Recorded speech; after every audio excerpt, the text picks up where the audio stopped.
ఇక మహర్షి భగీరథుడు కఠినమైన దీక్షను చేసి గంగను భూమిపైకి తీసుకొచ్చారని మున్సిపల్ చైర్పర్సన్ బండారి అనూష సతీష్ అన్నారు. ఇక బీసీ సంక్షేమ శాఖ ఆధ్వర్యంలో మహర్షి భగీరథుని జయంతి వేడుకలను ఘనంగా నిర్వహించారు. కలెక్టరేట్ లో కార్యాలయ సమావేశ మందిరంలో భగీరథుని చిత్రపటానికి అదనపు కలెక్టర్ చిత్రు, స్థానిక సంస్థల అదనపు కలెక్టర్ రాజేశ్వర్ తో కలిసి పూలమాలలు వేసి నివాళులర్పించారు. ఇక భగీరథుడు ఈక్ష్వాకు వంశానికి చెందిన పవిత్ర పురాణ రాజు అని, తన పూర్వీకులైన సాగరపుత్రుల ఆత్మలకు మోక్షం ప్రసాదించడానికి ఆకాశం నుండి గంగను భూమి మీదకు తీసుకొచ్చేలాగా కఠోర తపస్సు చేశారంటూ గుర్తు చేశారు. అప్పుడే తమ పూర్వీకుల ఆత్మ శాంతించిందంటూ భగీరథుడు నమ్మాడని తెలిపారు. మన లక్ష్యాన్ని చేరేందుకు ఎన్నో కష్టాలు ఎదురవుతాయని, వాటిని అధిగమించి లక్ష్యం వైపు పయనమవ్వాలన్నారు. దానికి భగీరథుడి కఠోర తపస్సు ఆదర్శంగా తీసుకోవాలని సూచించారు.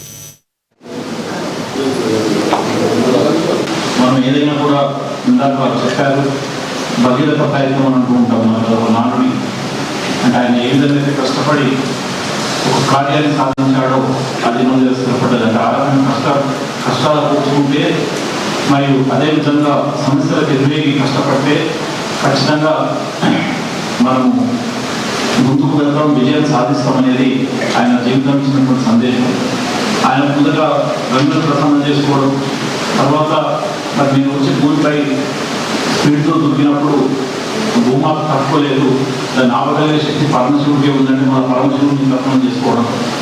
తర్వాత ఆయన ఆపిన తర్వాత కిందికి వదలడం, మరి మొత్తం ముగిస్తాడు.